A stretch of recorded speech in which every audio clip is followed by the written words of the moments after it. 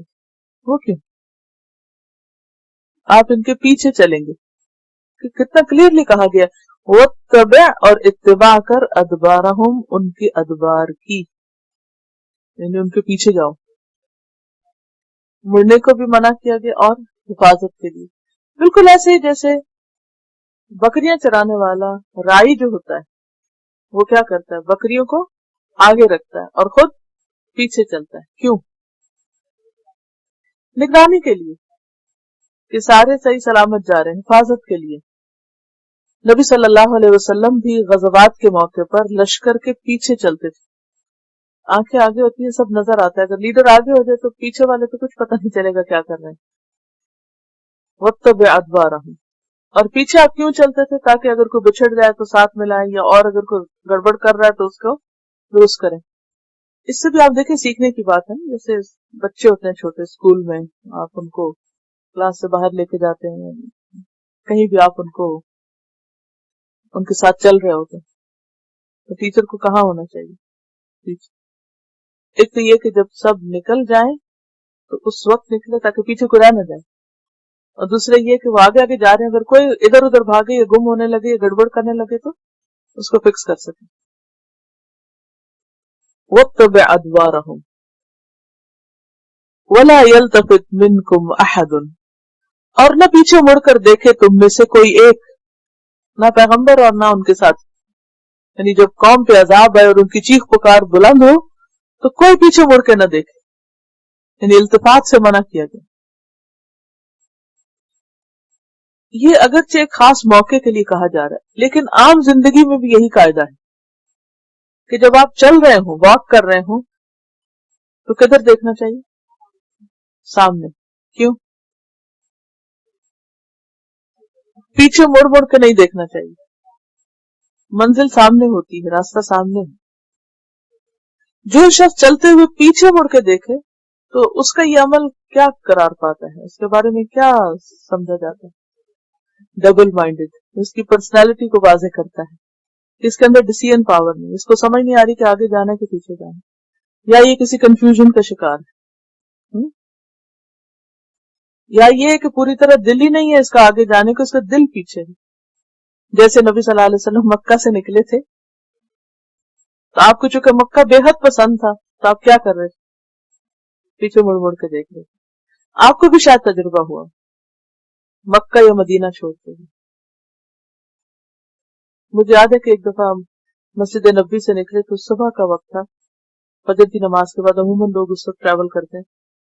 تو اب ٹیکسی پہ ہم بیٹھے ہوئے تھے اور میں سارا وقت پیچھے دیکھ رہی تھی.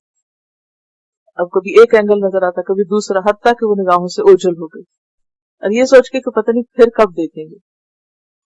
تو یہ قدرتی بات ہے کہ جہاں انسان کا دل ہوتا ہے، جس سے محبت ہوتی ہے، انسان پلٹ پلٹ کے دیکھتا ہے. ابھی بھی ایسا ہوتا ہے نا، گیسٹ آپ کو رخصت کرتے ہیں تو جو بہت آپ سے پیار کرنے والے ہوتے ہیں وہ جاتے ہوئے بھی پیچھے مڑ مڑ کے خدا حافظ کر رہے ہوتے ہیں. اگر ایئرپورٹ پہ آپ چھوڑنے جائیں، پچھلے دنوں کسی کو چھوڑنے کے لیے جانے کا اتفاق ہوا مجھے، تو میں مختلف پیسنجرز کے رد عمل پہ غور کر رہی تھی کہ کچھ تو آئے اور جو وہاں پر وہ سیکورٹی کے اندر چیک پہ جاتے ہیں تو آئے اور گئے سیدھے، انہوں نے ایک دفعہ نہیں پیچھے دیکھا.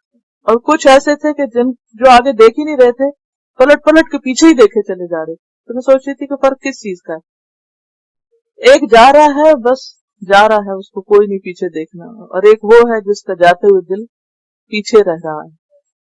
فرق ہے. اب پیغمبر کو کہا جا رہا ہے کہ آپ اس بستی کو چھوڑیں، تو کیسے چھوڑیں؟ پیچھے نہیں دل لگا ہوا ہو، پوری دل جمی کے ساتھ آگے ہی چلیں، چھوڑتے ہوئے کوئی جدائی کا احساس ہی نہ ہو. کیونکہ مجرم قوم ہے، قوم مجرمین، مجرم لوگ ہیں.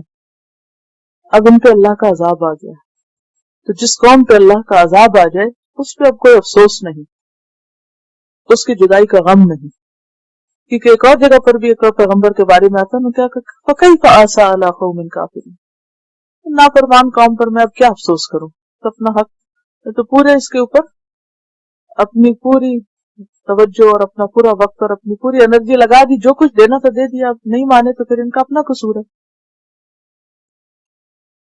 پھر اسی طرح بعض اوقات یہ بھی ہوتا ہے کہ جیسے ایمرجنسی میں نکلنا ہوتا ہے یا کسی خاص موقع پر نکلنا ہوتا ہے, تو اس وقت اگر بہت سے لوگ نکل رہے ہیں اور پیچھے کوئی ایسا حادثہ ہو گیا ہے, اب اگر آپ آگے جانے کے بجائے پیچھے مڑ کے دیکھ رہے ہیں اور باقی کراؤڈ کو بھی آپ پریشان کر رہے ہیں, اگر آپ کے ساتھ زیادہ لوگ ہوں خصوصاً, کیونکہ اگر آپ جیسے کراؤڈ میں چل رہے ہیں, گروپ میں چل رہے ہیں, تو خصوصاً اس کو بہت دھیان رکھنا چاہیے, کیونکہ اگر ایک دو لوگ پیچھے پلٹیں گے تو کیا ہوگا, جانے والوں کا راستہ بھی بلاک ہوگا, ان کی چال میں فرق آئے گا. دیکھیے کتنی چھوٹی چھوٹی باتیں جو قرآن میں ہمیں سکھا دی گئی, لیکن ہم قرآن میں غور نہیں کرتے. پورا اخلاق, آداب, مینرز, ہر چیز یہاں موجود. وَامْضُوا حَيْثُ تُؤْمَرُونَ, اور چلتے جاؤ جہاں کے لیے تم حکم دیے گئے. شام یا اردن کے علاقے کی طرف جانے کو کہا گیا, تو اس طرف چلتے جاؤ. وَامْضُوا, چلنے کے لیے بھی کئی ایک لفظ ہے, لیکن امداد جو ہے یہ چلنے کے لیے ہے, تیزی سے بھاگنے کے لیے نہیں ہے. یعنی آرام آرام سے جاؤ. اب نکل آئے ہو اس مجرم قوم سے, بھگدڑ کی کیفیت نہ ہو. وَقَضَيْنَا إِلَيْهِ ذَلِكَ الْأَمْرَ, اور فیصلہ بھیج دیا ہم نے اس کی طرف اس بات کا. قضاء الہ ہوتا ہے کسی چیز کا فیصلہ کر دینا. یہاں کس فیصلے کی طرف اشارہ ہے؟ عذاب کے فیصلے کی طرف. أَنَّ دَابِرَ هَؤُلَاءِ, بے شک جڑ ان لوگوں کی, بنیاد ان لوگوں کی, مقطوع, کٹ جانے والی ہے. مصبحین, صبح ہوتے ہی. صبح ہوتے ہی اس قوم کی بنیادیں ہل جائیں گی, ان کی جڑیں کٹ جائیں گی, ان کا نام و نشان مٹ جائے گا, سب کچھ ختم ہو جائے گا. یعنی یہ فیصلہ ہم نے لوط علیہ السلام کو سنا دیا.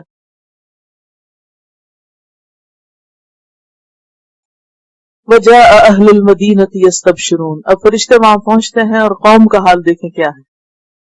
شہر والے خوشیاں مناتے آگئے, خوش خوش آ گئے. کس کے پاس؟ لوط علیہ السلام کے پاس. جو ہی انہیں خبر ملی کہ کچھ حسین نوجوان آئے ہیں تو وہ بھاگتے ہوئے آئے. یہ خبر کس نے دی تھی؟ ان کی بیوی نے. سورۃ ہود میں آتا ہے وَجَاءَهُ قَوْمُهُ يُهْرَعُونَ إِلَيْهِ, اس کی قوم اس کے پاس دوڑتی ہوئی آئی. قَالَ إِنَّ هَؤُلَاءِ ضَيْفِي, لوط علیہ السلام نے کہا بے شک یہ میرے مہمان ہیں, کچھ خدا کا خوف کرو, یہ میرے مہمان ہیں. فَلَا تَفْضَحُونِي, تم مجھے ذلیل نہ کرو, رسوا نہ کرو. فَضَحَ, کسی کے عیب بیان کرنا, دوسروں کی نظروں میں گرانا, دوسروں کے سامنے ذلیل کرنا. یہ میرے مہمان ہیں, مجھے ان کے سامنے رسوا نہ کرو. وَاتَّقُوا اللَّهَ وَلَا تُخْزُونِي, اور اللہ سے ڈرو اور نہ شرمندہ کرو مجھ کو, نہ رسوا کرو مجھ کو. خزی ایسی رسوائی کو کہتے ہیں جس میں اس شخص کے برے اعمال کا دخل ہو جسے لوگ جانتے ہیں, اور فضیحت پھر عیب بیان کرنا. دونوں لفظ یعنی تاکید کے لیے آئے ہیں بیسیکلی, یعنی مجھے شرمندہ نہ کرو, رسوا نہ کرو. اور آپ نے دیکھا ہوگا کہ اس بات کو آپ کچھ یوں سمجھ سکتے ہیں کہ اگر مہمانوں کے سامنے آپ کے بچے کو غلط حرکت کرے تو آپ کو کیا ہوتا ہے؟ شرمندگی ہوتی ہے. اور اس وقت شیطان بھی کچھ خاص ایکٹیو ہو جاتا ہے کہ ویسے بچے امن سے رہتے ہیں, جو ہی گھر میں کوئی نیا شخص آئے تو وہ اپنی ایکسائٹمنٹ کو الٹے طریقوں سے ظاہر کرتے ہیں, الٹی الٹی حرکتیں کرنے لگتے ہیں. اور یہ ہم سب کو سمجھنا چاہیے. تو کسی کے بھی گھر جا کر اگر دیکھے کہ ان کے بچے کچھ اٹھ پٹانگ حرکتیں کر رہے ہیں تو اس کو پھر واپس آ کے ڈسکس نہیں کرنا چاہیے, تو وہاں فلاں کے گھر گئے تھے, ان کے تو بچوں کا حال ہی خراب ہے. اور اس کو سمجھے کہ بالکل نیچرل ہے. جیسے بڑے خوشی کا اظہار کرتے ہیں نا, وہ اور طرح کرتے ہیں, اور بچے اور طرح کرتے ہیں. اور بچے بعض اوقات اچھل کود کے, شرارتیں کر کے, شور مچا کے, یا پھر ان کی اٹینشن لینا چاہتے ہیں, کیونکہ عموماً ہم جب بڑے ملتے ہیں تو بچوں کو بھول ہی جاتے, اگنور کر دیتے ہیں. حالانکہ وہ الگ بینگ ہوتے ہیں, ان کو بھی توجہ چاہیے ہوتی ہے. تو وہ پھر توجہ لینے کے لیے کبھی کچھ گرائیں گے, کچھ توڑیں گے, کچھ اور کریں گے. تو ماں باپ کو پھر بہت بعض اوقات شرمندگی, امبیرسمنٹ ہوتی ہے کہ یہ کیا ہو رہا ہے. تو اسی طرح ایک پیغمبر کے لیے قوم کا برا رویہ, اگرچہ مہمانوں کے سامنے قوم کا جو غلط انداز تھا یا رویہ تھا وہ ان کے لیے شرمندگی کا باعث بن رہا تھا. حالانکہ ان مہمانوں کو پتا تھا یہ کون ہے، لیکن اس کے باوجود کوئی کتنا بھی خراب ہو، لیکن اگر اس کی خرابی کسی کے سامنے آئے تو دیکھنے والے کو شرمندگی ہوتی ہے. قالوا اولم ننهك عن العالمین، لیکن وہ کہاں سننے والے تھے. وہ بولے اولم کیا نہیں، ننهك ہم نے روکا تجھ کو، عن العالمین جہان والوں سے، یعنی ہم نے تمہیں دنیا بھر کے لوگوں کی ذمہ داری لینے سے روکا نہیں. عالمین سے مراد یہاں کس کی طرف اشارہ ہے؟ وہ ان 3 فرشتوں کی طرف، ان کو جہان بنا بیٹھ. ہم تم سے نہیں کہتے کہ تم سارے جہان کا ٹھیکہ مت لو، جسے عام زبان میں کہتے ہیں. یا دوسری طرف کہ ہم نے تجھے کہا تھا کہ تو لوگوں کو پناہ نہ دیا کر. اس قوم کے اندر 2 خرابیاں تھی بڑی، اور بھی بہت کچھ تھا لیکن 2 بڑی خرابیاں تھی. ایک تو ان کا وہ برا عمل، مردوں کا مردوں سے تعلق، ہومو سیکشول سے. دوسرے راستے کاٹتے تھے. راستے کاٹنے سے مراد یہ کہ ان کی بستی کے قریب سے ہی مین روڈ گزرتی تھی جس سے تجارتی قافلے گزرتے، مسافر سفر کرتے، تو یہ ان کو جا کے لوٹ لیا کرتے تھے یا ان کے ساتھ زیادتیاں کرتے، ان کو اغوا کر لیا کرتے. اور لوط علیہ السلام ان کو اس بات سے منع کرتے. یا لوط علیہ السلام کسی کو بچانا چاہتے، چھڑانا چاہتے، یا کسی کو پناہ دیتے تو بیچ میں آ جاتے کہ ہم نے تجھے منع نہیں کیا تھا کہ تو ایسا نہ کیا کر. یعنی ان کی طرف، مسافروں کی طرف داری نہ کیا کر، باہر سے آنے والوں کا زیادہ خیر خواہ نہ بنا کر. قال ہؤلاء بناتی ان کنتم فاعلین. لوط علیہ السلام کو پتا تھا کہ یہ کیا کرنے والے، وہی جو آپس میں ایک دوسرے کے ساتھ کرتے تھے، اب یہ وہی عمل مہمانوں کے ساتھ کرنا چاہ رہے تھے، ان فرشتوں کے ساتھ. تو اس عمل سے روکنے کے لیے، زیادتی سے روکنے کے لیے لوط علیہ السلام نے ان سے کہا ہؤلاء بناتی، یہ میری بیٹیاں، یعنی قوم کی بیٹیاں، عورتیں. ان کنتم فاعلین، اگر تم کرنے والے ہو، یعنی اپنی خواہش کو پورا کرنا چاہتے ہو تو ان سے نکاح کر لو، جائز تعلق قائم کرو. قوم کی عورتیں پیغمبر کی روحانی بیٹیاں ہوتی ہیں. اور یہ معنی بھی ہو سکتا ہے کہ ان کی جو 2 بیٹیاں تھیں، انہوں نے کہا کہ ٹھیک ہے، اگر تمہیں کچھ کرنا ہے تو یہ میری بیٹیاں ہیں، ان سے شادی کر لو. اس سے آپ دیکھیں کہ پیغمبر کی بے بسی کس حد تک ہوگی کہ میرے مہمانوں کے ساتھ برا سلوک نہ کرو، اگر کچھ کرنا ہی ہے تو کچھ اور کرو. لعمرک، تیری زندگی کی قسم. نبی صلی اللہ علیہ وسلم سے خطاب ہے. لعمرک، لام قسم کے لیے. اللہ سبحانہ وتعالی نے صرف نبی صلی اللہ علیہ وسلم کی زندگی کی قسم کھائی، کسی اور کی نہیں. اس سے آپ کے اعلیٰ مقام اور مرتبے کی طرف بھی اشارہ ملتا ہے. یہ صرف اللہ کے لیے جائز ہے کہ وہ کسی کی زندگی کی قسم کھائے، کسی انسان کے لیے اس کی کوئی اجازت نہیں. انسان کے لیے جائز نہیں کہ وہ اللہ کے نام یا اس کے اسماء و صفات کے علاوہ کسی اور چیز کی قسم کھائے، کیونکہ قسم اس کی کھائی جاتی ہے جس کو انسان سب سے بڑا سمجھتا ہے، اور سب سے بڑا صرف اللہ ہے. اس لیے پیغمبر کی قسم بھی نہیں کھا سکتے. حدیث میں آتا ہے کہ آپ صلی اللہ علیہ وسلم نے فرمایا اپنی ماں اور باپوں کی اور بتوں کی قسم نہ کھاؤ. نہ ماں کی قسم کھا سکتے، نہ باپ کی، نہ اپنے سر کی، نہ کسی کے سر کی، اور نہ کسی بت کی. اور اللہ کی قسم بھی صرف اس وقت کھاؤ جب تم اپنے قول میں سچے ہو، یعنی اپنے جھوٹ کو سچ بنانے کے لیے اللہ کی قسم مت کھاؤ. لا تجعلوا اللہ عرضۃ لایمانکم. صحیح میں ہے کہ ایک مرتبہ آپ صلی اللہ علیہ وسلم نے عمر بن خطاب کو دیکھا کہ اپنے باپ کی قسم کھا رہے ہیں، تو آپ نے پکار کے کہا خبردار رہو، اللہ تعالیٰ باپوں کی قسم کھانے سے منع فرماتا ہے. جس کو قسم کھانا ہو اللہ کے نام کی قسم کھائے، ورنہ خاموش رہے. تو یہ قاعدے کی بات ہے، ہم سب کے جاننے کے لیے ضروری ہے کہ اللہ کے نام کے علاوہ یا اس کی کسی صفت کے علاوہ کسی اور چیز کی قسم نہیں کھا سکتے. تو لعمرک، تیری زندگی کی قسم. انہم، بے شک وہ، لفی سکرتہم، البتہ اپنے مدہوشی میں تھے، مستی میں تھے، نشے میں تھے. ان کی مت ماری ہوئی تھی. یہ کیا وہ ڈرنک تھے، شراب پی ہوئی تھی؟ نہیں، خواہش نفس کی طرف اشارہ ہے. کیونکہ نفس پرستی، خواہش نفس اور شہوت جو ہوتی ہے وہ انسان کو بعض اوقات بے عقل کر دیتی، مدہوش کر دیتی، انسان کو اندھا کر دیتی. اسی لیے لوگ حرام کام کرتے ہیں. یا مہون، وہ بہکے ہوئے تھے یا بہک رہے تھے، یعنی مستی میں مدہوش تھے، انہیں یہ پتہ ہی نہیں تھا کہ وہ کس کے ساتھ برا کام کرنے جا رہے ہیں، تو سمجھانا ان کو فائدہ نہ دے رہا تھا. ہر پیغمبر نے آ کر توحید کا سبق، لیکن یہاں صرف ان برائیوں کو ہائی لائٹ کیا گیا ہے کہ جو ان کے اندر موجود، یعنی ایک قوم کو دوسری قوم سے جو فرق کیا گیا ہے. وہ آیت آتی ہے جس کا معنی یہ ہے کہ ہر پیغمبر نے آ کے اپنے قوم کو کہا کہ اللہ کی عبادت کرو، طاغوت سے بچو. That was the basic ingredient of their message. لیکن اس کے ساتھ انہوں نے خاص طور پر اپنی قوم کو اس برائی سے بچنے کے لیے کہا جو سب سے شدید تھی ان کے اندر. سکرہ کہتے ہیں شراب کے نشے کو بیسیکلی، یعنی انسان اس نشے میں جب مدہوش ہو جاتا ہے، ڈرنک ہو جاتا ہے. تو ایک معقول بات تھی لوط علیہ السلام کی، لیکن ان کی سمجھ میں نہ آئی کیونکہ وہ ہوش میں نہیں تھے. فَأَخَذَتْهُمُ الصَّيْحَةُ مُشْرِقِينَ، فَأَخَذَتْهُمْ، تو پکڑ لیا ان کو، الصَّيْحَةُ، چیخ نے، مشرقین، سورج نکلتے ہی، شروق سورج نکلنے کو کہتے ہیں، شین را قاف، مشرق بھی اسی سے ہے، یعنی جب سورج نکل ہی رہا تھا تو اس وقت اس قوم پہ عذاب آیا. صیحہ کہتے ہیں بلند آواز کو، چیخ کو، ہولناک آواز، چنگھاڑ، کڑک. فَجَعَلْنَاهَا عَالِيَهَا سَافِلَهَا، تو کر دیا ہم نے اس کے بلند حصے کو اس کا نچلا، یعنی تہ و بالا کر دیا. یہ لفظ آپ نے سنا ہوگا، تہ و بالا، یعنی اوپر والا حصہ نیچے اور نیچے والا اوپر، اپ سائڈ ڈاؤن.